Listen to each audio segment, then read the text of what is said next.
Hey everybody, Mark Melnick here from the New Fly Fisher. A couple of summers ago, I had the pleasure of fishing with my good friend Mikey Metcalf in Northern Ontario. We were fishing at a Snowshoe Camp resort on the make for giant pre-spawn smallmouth bass and of course the jewels of the north, the eastern brook trout that inhabit that area. We also got to fish with our good friend Adam Valley, and we were targeting absolute giants. We maybe even caught a world record. So, in support of our lodges that have been impacted by the pandemic, we are replaying this awesome episode from Snowshoe Camp Resort. Enjoy the show.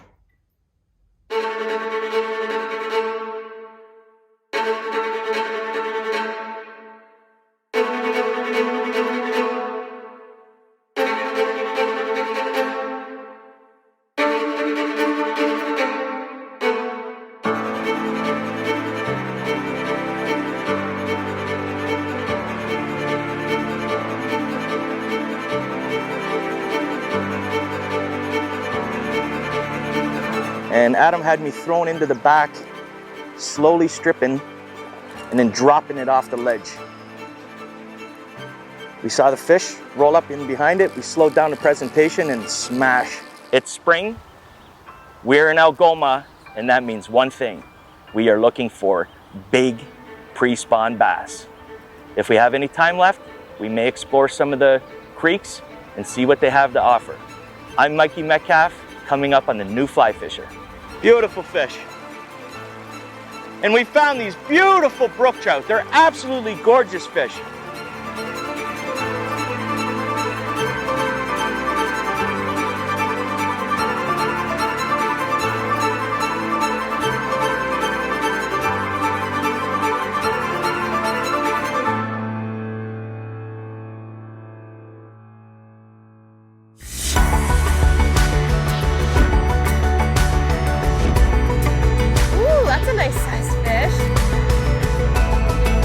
I will catch these all day. That is what you're in for on this episode.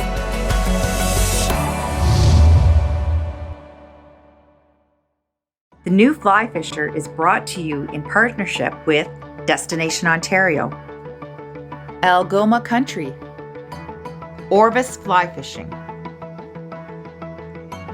Scientific Anglers,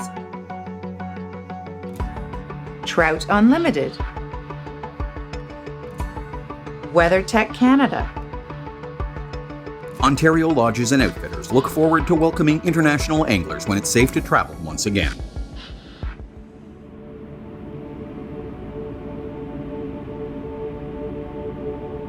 Welcome to Algoma, the ultimate do-it-yourself destination. This vast area spans all the way from Elliott Lake to the Sioux and all the way north of Hornpain. This stunning region is renowned as an outdoor paradise with countless untouched rivers and lakes that would take a lifetime to explore. Algoma offers multi-species trophy fishing opportunities of a lifetime. Nestled in on beautiful Lake Wakamata lies Snowshoe Camp Resort. The owners Brent and Laura Shergold will instantly make you feel at home with their northern charm. And the lodge is as cozy and clean as it gets, with breathtaking views and gorgeous sunsets as the backdrop.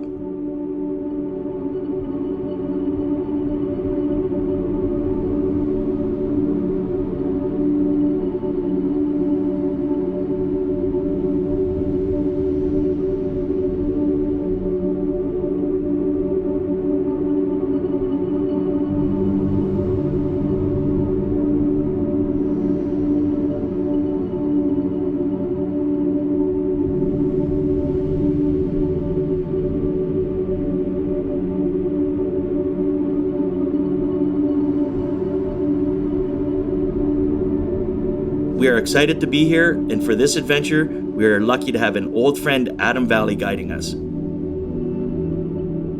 What makes Adam so respected is his local knowledge. He knows where and when to find fish and how to adapt. He's fun to be around and a staple in the Algoma scene.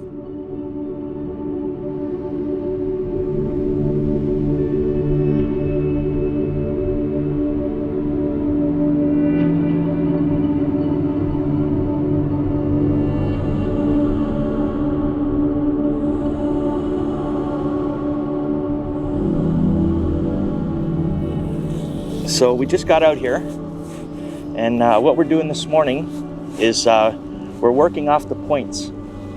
I have a white streamer on right now, as there's a lot of alewives in this system, and we're trying to catch pre-spawn bass that are moving in to the shallows. So we're trying to work the points right now, and we're gonna try this for a bit, and then if we don't have any luck, we're gonna switch up and try a different tactic.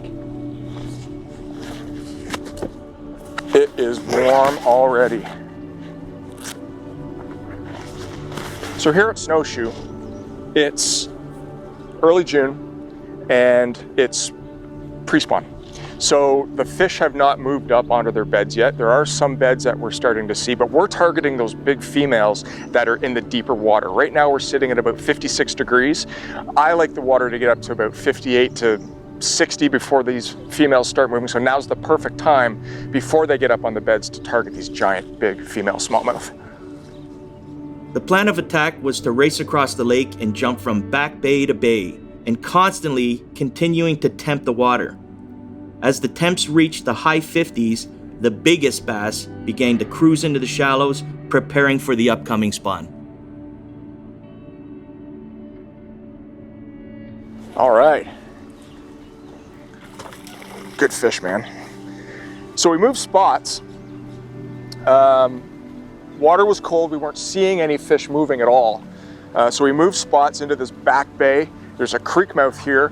I switched to a Game Changer, and this smallie just crushed it. The water's about 5 degrees warmer in here. Adam and I were just talking about maybe was it because of this creek coming in, but it's just, that's it, right? It's all about temperature at this time of year. See what he just barfed up? Oh, all those little glass minnows. Look at this. Wow, look at them all. There's perch in there too. All right, man. That's a good start anyway. Good way to start the day. Nice smallie.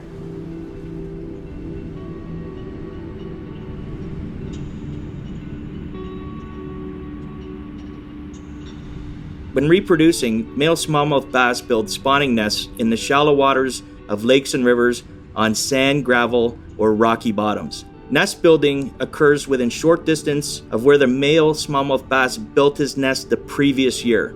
The mating smallmouth pair will hover above the nest, rubbing against each other, and then rest on the bottom of the nest. While resting on the bottom, spawning occurs and lasts for just a few short seconds. After completing this ritual, the female will leave the nest and might spawn with another male smallmouth bass. The remaining male will stay and guard the nest until the eggs hatch, which is usually within 4 to 7 days. When the bass get on the beds, this is when we leave them alone and respect the process, and we look for another place to cast the line.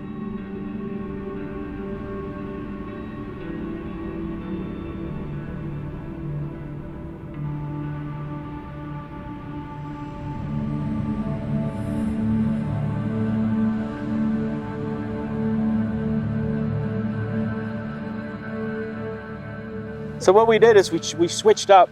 We were just saying we have Mark running on the surface and I'm following him subsurface. We're looking for cruising fish, so the temps have warmed up and we're starting to get a little more aggressive with our stripping. They're like a wolf pack. If there's Big one, time. there's often a bunch of them with it or another one with it. Yeah. And partner fishing is key because I can throw this popper out behind, and if there's anybody running with this little guy, with this big guy, it's awesome. There you go. It's a fat fish. Yeah, that's a good one. So that's our average Algoma smallmouth. Wow. Welcome. Nice job. Cheers. Worth the drive. Can't beat this.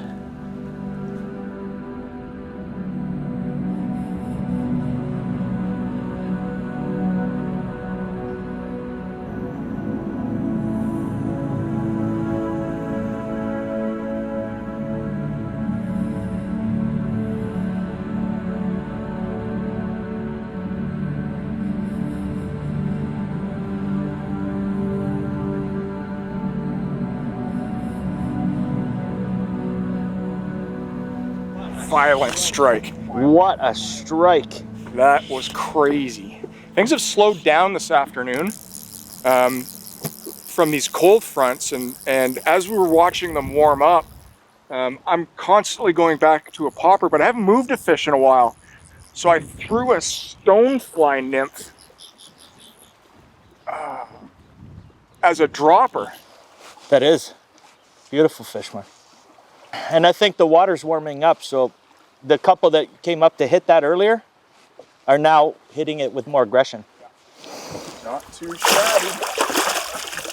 Nice fish, Mark. Now, here's a trick that I learned while fishing in Wyoming. To wet your hands instead of risking yourself going over, smack the bottom of the bass. Wet hands. Then you can deal with them without removing any of the slime, support their body. Nice fish. What a strike. Yeah, nice job, Mark.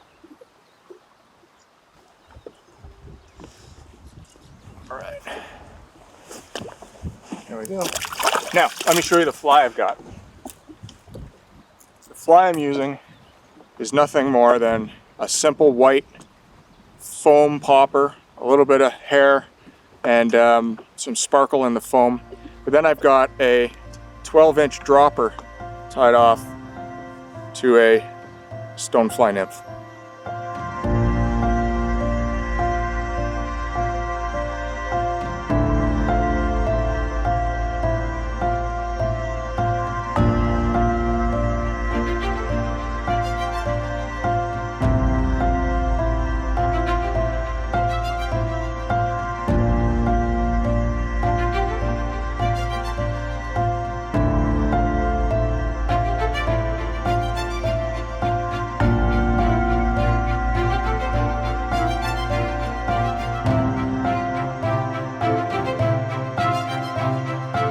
One of the things I love about bass fishing is we're constantly putting the puzzle together.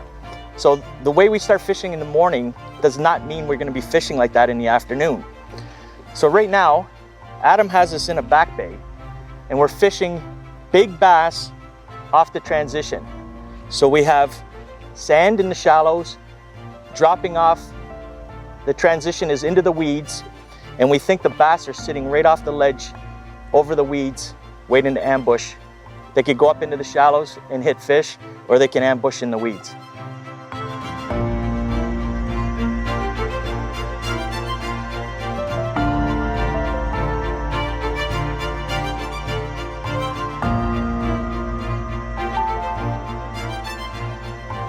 He's a good fish. Let's get another jump. We were here this morning and I missed 2 fish on topwater poppers. And now that it's later in the afternoon, always remember to come back to where you saw fish in the past or missed fish. And on a 5 weight, I mean, these fish are bruisers. They're big, they're long, they're thick across the back. They're giant smallmouth bass. Who doesn't love smallmouth? What's not to love about them? Nice, Mark. You know what? We've had a good day. We've had a slow day compared to what standards are, but the fish have been quality. Now there are fish that are, 6 and 7 pounds in here. See how strong they are? Just amazing. Right in the top of the lip. Fly just pops out. How do you like that? Fun fish all day long.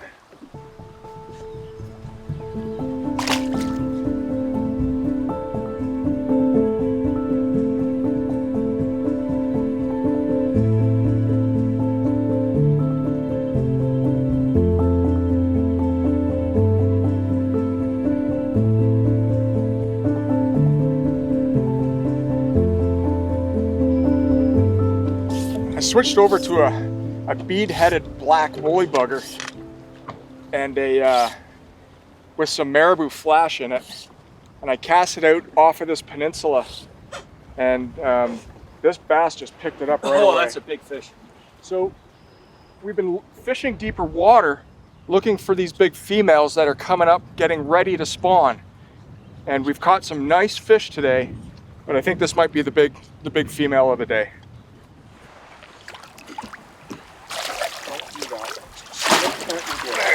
Look at the shoulders on that thing. Look how fat. What a way to end the day here at Snowshoe. How do you like that? Nice 4-pound smallmouth. Can't complain about that, huh? Nice job. Now, I'm gonna let her go very quickly so that she can continue the pursuit of her males and make more babies.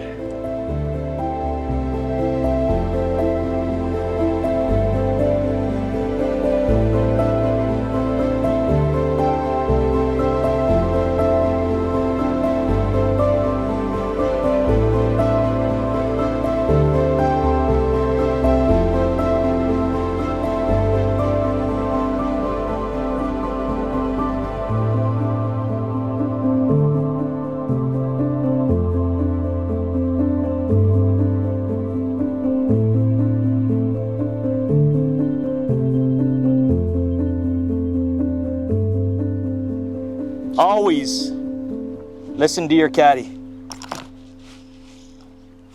Oh, we're getting jumps. Exactly where he said he's gonna be. Yeah. This guy's got some legs on him. Oh yeah. I did exactly what you said. Threw it way into the back there, and I slowly dragged it. So as soon as it got off that ledge, you let it I just pause for a second? paused it, and then I just slowly lowered the speed by about 50%. She was just sitting there waiting for it. Yeah, and then just grabbed it as soon as it passed over that rock. That's a bucket there. That's a bucket. You ready? Fish, pal. Nice fish. Great job, buddy. Great. Thank you, sir. There you go. Ooh. Get that for you, chum. Oh, That's more like this might be my personal best, boys. That might be my personal best.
By the end of the day yesterday, we started to chase warm water. As the sun came up, the fish started to push up shallow, getting on their final pre-spawn bite before they start to get up and make their beds.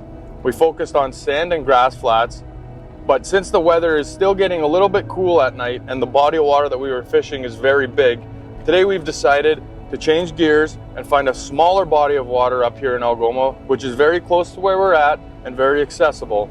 And we're going to try and find a little bit of warmer water and find fish that are still up shallow and ready to almost spawn. We are going to be looking for those fish that are really making their last push before the full moon to really put the feed bag on so that they can have a successful and a hardy spawn. First thing in the morning, we're going to focus a little bit more off the breaks, much like yesterday. But with the size of the lake we're going to be fishing today, we know that with the warming weather pattern that we've been having, the water is going to be a little bit warmer and the switch is going to go off a lot sooner.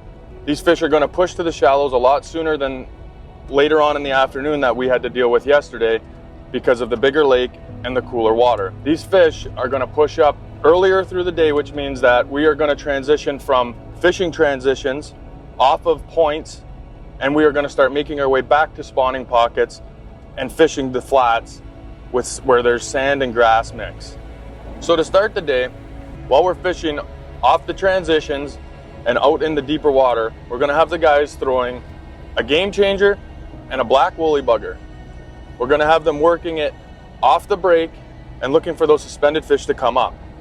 As the day progresses and the water warms, we're gonna try and look and get them on a popper bite. So we're gonna look for top water as the water starts to exceed the 60-degree mark and hope that we can get some fish to take on top as well.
Go, Mark. Nice job, man. Nice. Nice. Oh. Lost a good one. It was a really good one. Had a hook in her and everything.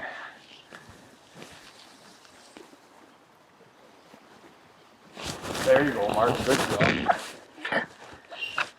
Attaboy. Oh, that's a big fish.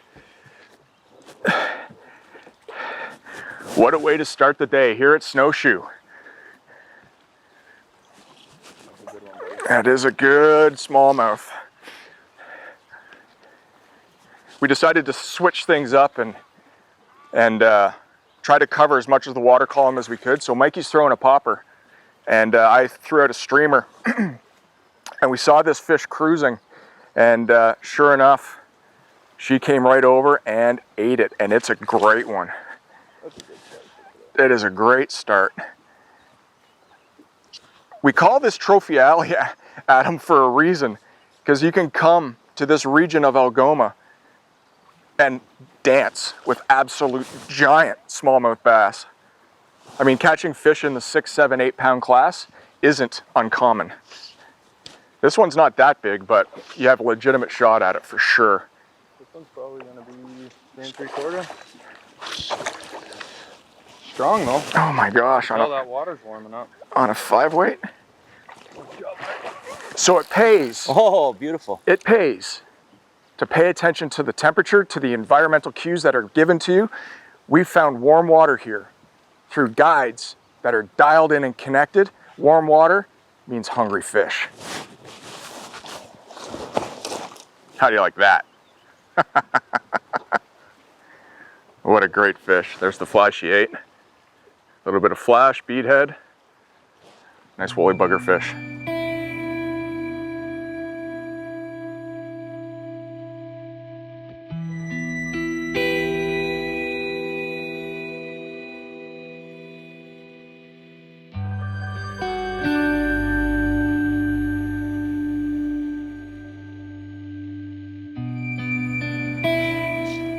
I switched up to do something a little different.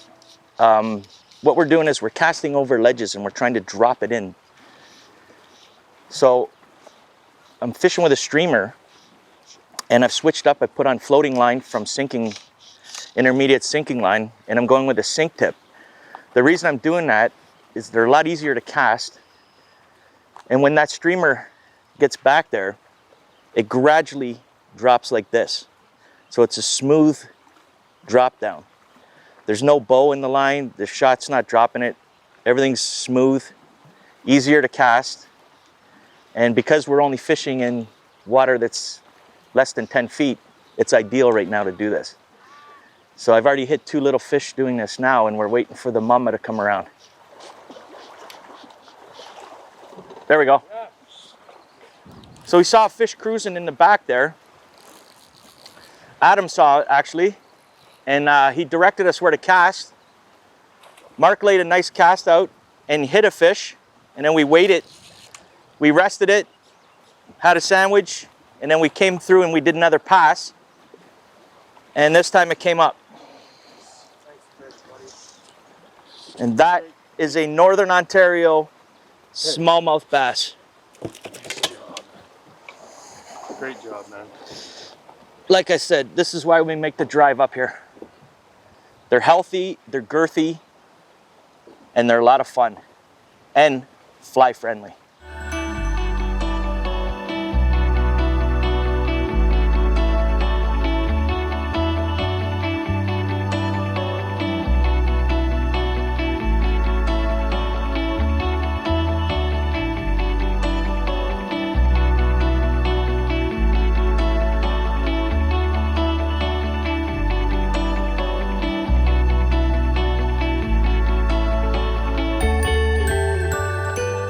There's little doubt that fishing poppers for smallmouth bass is arguably one of the most fantastic ways to take these fish. But the fish are going to tell you what they want.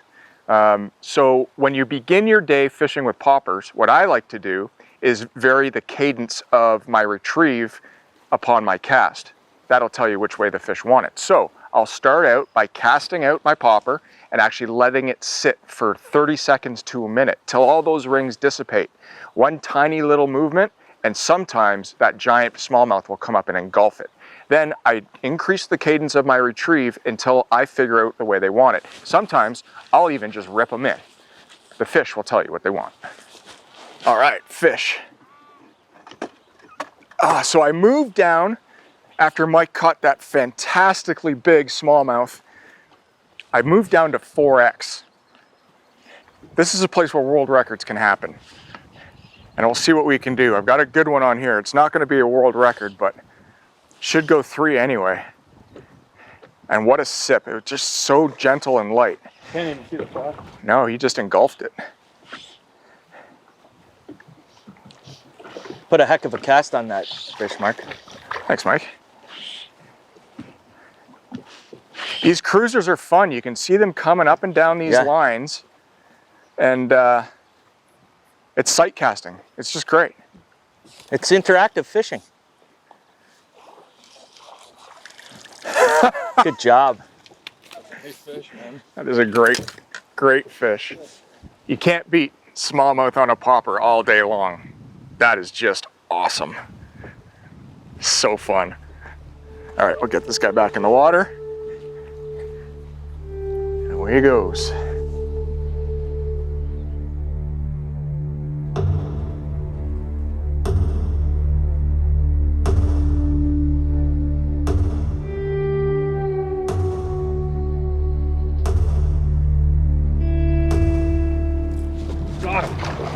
Oh! Nice. Nice job, man. This is a toad, Mark. This is a toad. Right on that ledge, man. Right on the ledge. We saw him cruising in, threw a popper at it, stopped the fish, tried to eat the popper, missed it, couldn't get him to come back, threw a streamer at him, and he just charged down on it and ate it. That's a good one. It pays to have, if you can, have a second rod ready to go at all times so that you can switch super fast. And we're fishing with a guide, they should be ready to automatically hand you the rod that you need ready to go. That's what happened here. Adam passed me this streamer rod and this big bruiser ate it. Oh my gosh. Oh, look at the wrist on this thing. That's eating well. That's a good fish. I'll let her go real quick. That's a fly. It's got a Clouser. BDI clouser. Green, white, with a little bit of flash in it. Produces fantastic fish. Just amazing. We're having one heck of a day.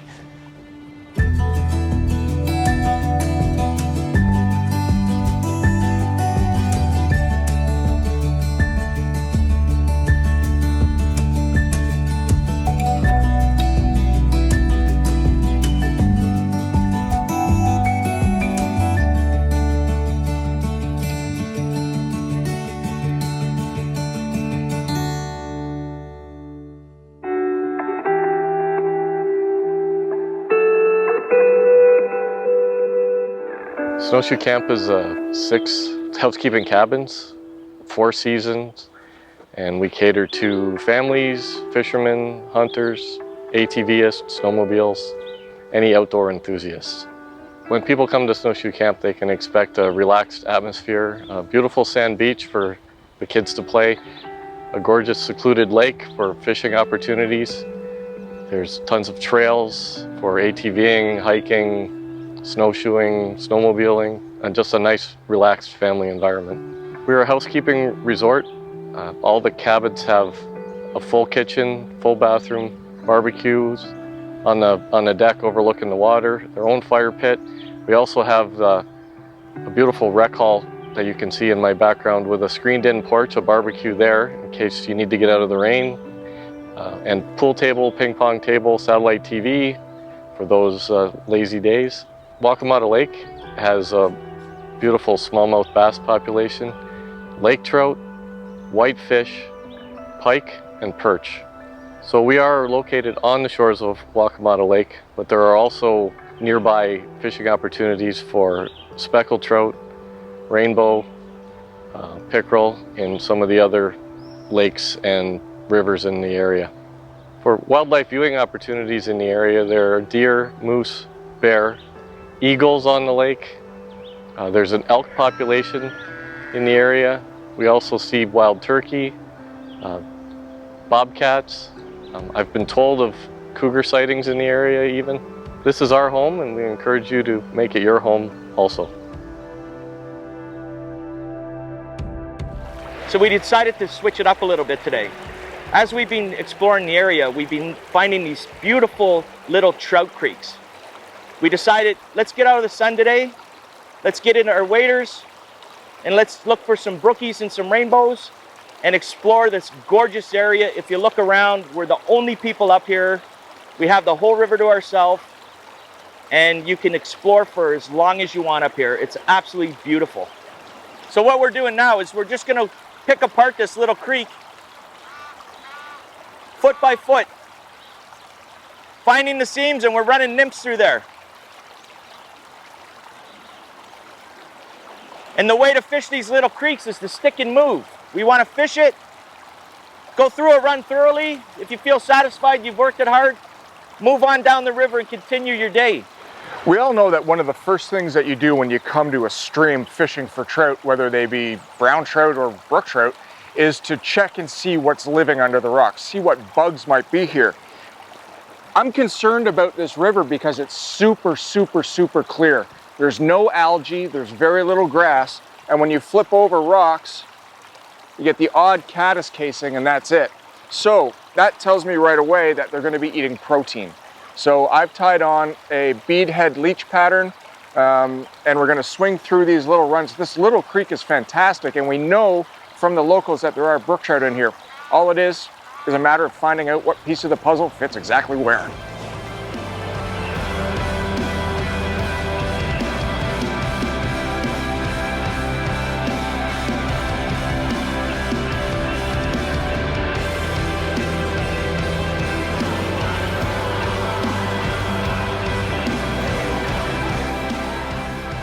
Beautiful fish.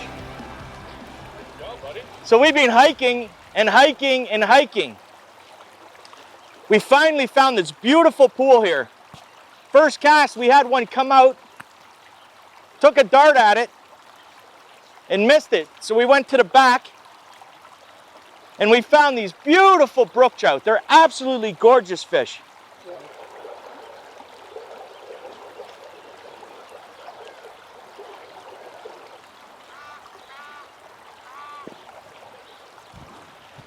So when you come up to Algoma, there's endless opportunities to fish. You can fish muskie, pike, walleye, bass, and there's so many lakes here, people come up here to fish them. However, as you're driving from lake to lake, you're gonna look and you're gonna see hundreds of creeks. And you always say to your friend, we should fish that one day, there's probably brookies in it. Well, we did that this morning. We waded up, we took a break from the bass, and we went for a nice little hike, fighting the black flies, and we found the brook trout. We just kept walking. Every corner there's a new opportunity. We worked in the back there. We had a big bass come out and miss it. So then I threw way back into the dark stuff we're trying to get into the wood and the structure and the lumber and pull the fish out from underneath. And we're hitting beautiful little brook trout on the bigger size, as people call speckies. Just like that, bring out the light rod. They are so much fun. Endless opportunities up here. Bring your camera, it's absolutely gorgeous. We could do this all day. We still have miles to walk. So when we first hit the creek, my full intention today was come in here and high stick it and nymph this creek. But as you get on the water, you have to adapt. We found some deeper pools here with slower moving water, so we wanted to put on something more lifelike. So we just tied on this little tiny little black woolly bugger. We're throwing them out underneath the lumber, and we're drawing the fish out from hiding. It's a very simple tie, and there's not a species of fish that won't eat that.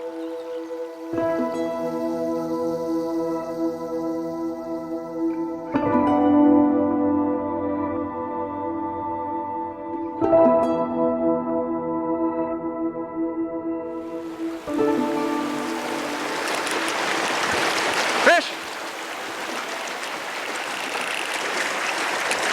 It's amazing how things change as you get closer down to the main river on this creek.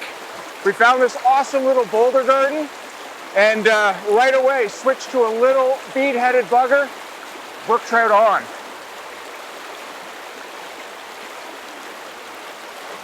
Beautiful fish. You know, it's just a little brook trout, but in these really fun small streams here in Northern Ontario, they truly are the jewels of the North. I mean, anytime you can come and catch wild brookies, you just can't beat it. You really can't. Little 10-inch fish, absolutely perfect. Thanks, buddy. So much fun. Exploration is absolutely amazing. I love these adventures.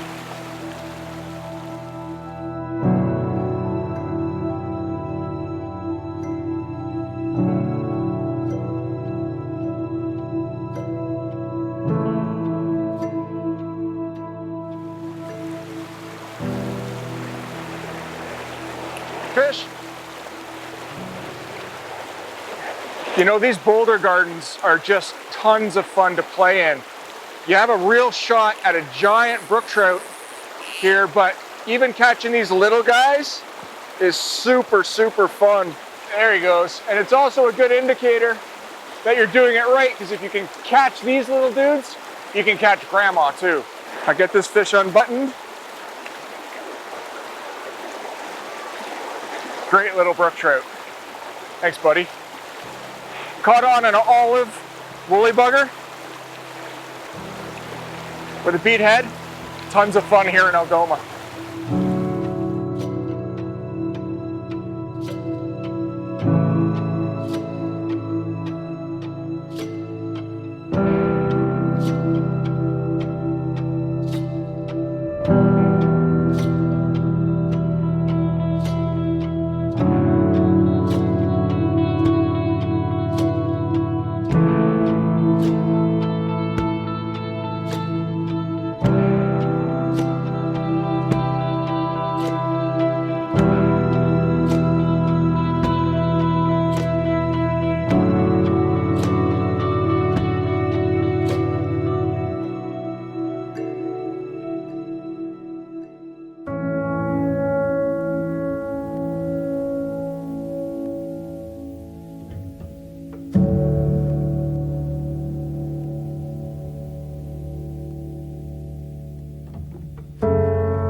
We've had a great day so far. We've been hitting big fish back in the bays. Adam's taking us across the lake, and we're gonna start working some islands. What we have over here is a small island surrounded by a weed bed with a drop off. We're gonna start casting out, dropping it into the drop off, and hopefully find some of the bigger fish. Right now we're looking for big, big smallmouth bass. Oh, Another good one. He just stuck you there. Whoa. He stuck you. She's so big she can't even jump. These big fish, it's important to get them on the reel as soon as you can. These reels are amazing. The technology in reels today is amazing, and if you can get the fish on the reel so that the reel can do what it's designed to do, you've got a much better chance at winning this game. Even the head shakes are just big. Whoa. Yeah. Whoa. Oh, she came off. We got every bit of her though, man. What an absolute giant. That was. Oh, that's so fun.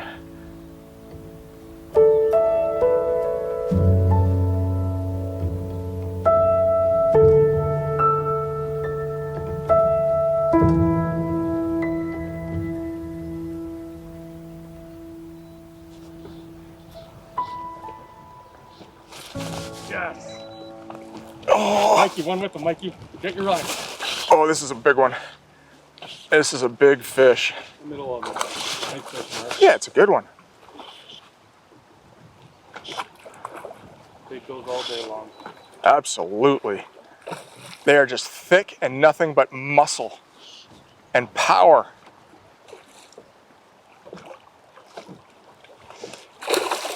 Oh. That's a nice fat one. Oh my gosh, what an absolutely incredible day we've had today fishing out of Snowshoe with Adam. It absolutely has been a pleasure. Not a giant, but man oh man, are they ever fun to catch on fly. What a great fish. Back up in there, Mike. So fun. All right, thanks buddy.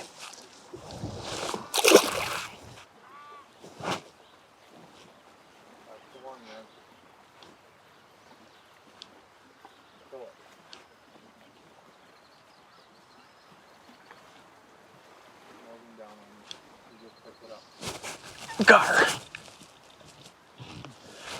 Good stuff, Mark. Good stuff. Donkey. That's a donkey, Mark. That is a big fish. So once you get them on the reel is what allows you to effectively fight these fish. And the drag is key. Oh my gosh, she's huge. What a big, smallmouth bass. This is a thrill of a lifetime, and this just made me the biggest bass I've ever caught. In this clear water. Once we've got that fly good, let's just play her out. Yes! Yeah! Yeah! Woohoo! What a fish. Oh my goodness. I switched over to a clouser. Oh, look, I'm shaking. Is that really a bass?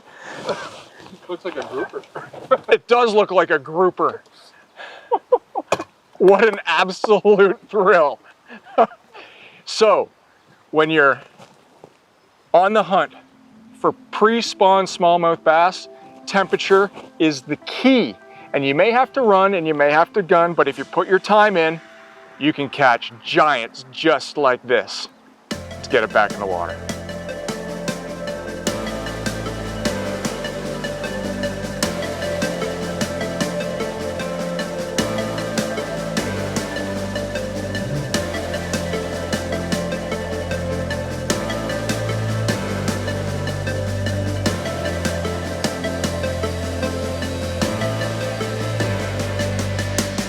Adam had me thrown into the back, slowly stripping, and then dropping it off the ledge. We saw the fish roll up in behind it. We slowed down the presentation and smash. Big old smallie. It's exactly what we're keying in on right now. We're chasing water temps as much as we're chasing habitat for smallmouth to be. So first we find the temps, and then we find the fish. Oh my gosh, it's a giant. That's a tank. That's an Algoma giant, buddy. That's there a hug. Go. That's a hug right there. That's welcome to Algoma right there, Oh Tom. my gosh. Welcome to Algoma. Oh my gosh. This is the reason we make the drives. Well, Mr. Metcalf, I have some good news for you. And what is that? What you may or may not know is that I am a IGFA representative Okay. for Canada. So I have the power to legitimize potential world records and to make sure that everything is done. That fish weighed in on a scale that needs to be verified by the IGFA at 6 pounds, 3 ounces, right? Okay. You've got 12-pound tippet on. Yep. I'm very happy to tell you that you have an unofficial smallmouth bass world record right here in Algoma. Congratulations. Are you kidding me? I'm not kidding you. World record. Adam. I'm speechless. As you should look, you're shaking like I crazy. am shaking right now. Well, I hope you enjoyed the episode. We had so much fun up here at Snowshoe Camp Resort. We can't say enough about the place, and the people who run it are absolutely top-notch, and even more so, the fishing is top-notch. For more information on this destination and others in our series, feel free to look us up, newflyfisher.com. I'm Mikey Metcalf. Keep your rods bent, and I'll see you on the water. The New Fly Fisher is brought to you in partnership with Destination Ontario, Algoma Country, Orvis Fly Fishing, Scientific Anglers, Trout Unlimited, WeatherTech Canada. Stay safe, stay healthy. Ontario will be here waiting for you when it's safe to travel.